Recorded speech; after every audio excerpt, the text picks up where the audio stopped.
que se juntan para hacer la paz en el mundo. La ONU hace que nosotros vivamos sin la lucha y sin la guerra, a solucionar problemas sin pelearse. La ONU está formada por 192 países.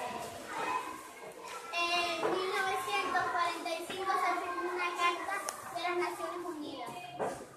Y en esa carta se pusieron de acuerdo todos los países.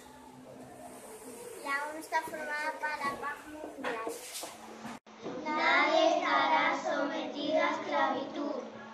Toda persona tiene derecho a circular libremente y a elegir su residencia en el territorio de un Estado. Las Naciones Unidas son la esperanza y el hogar de toda la humanidad. La Carta es nuestra brújula. Derechos a la salud. La ONU creó unos derechos que se llaman los derechos de los niños. El niño o la niña tiene que tener un nombre y apellido.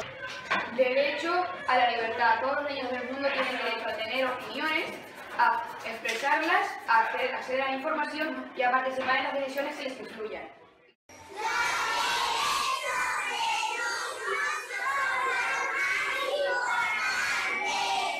Como dos países, uno está haciendo algo que no es bueno para el planeta y otro país viene a decirle que no lo haga. Cuando en un sitio no hay agua, la ONU va a ayudar.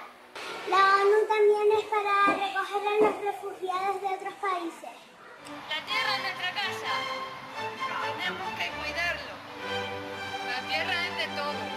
¿Por qué la ONU no consigue resolver más problemas? Porque todos los países no pertenecen a la ONU. ¿Por qué se pelean los países?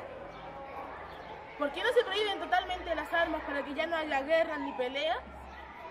¿Por qué la ONU no se concentra en hablar con los países que están en guerra para solucionar pacíficamente los problemas? Todos queremos paz.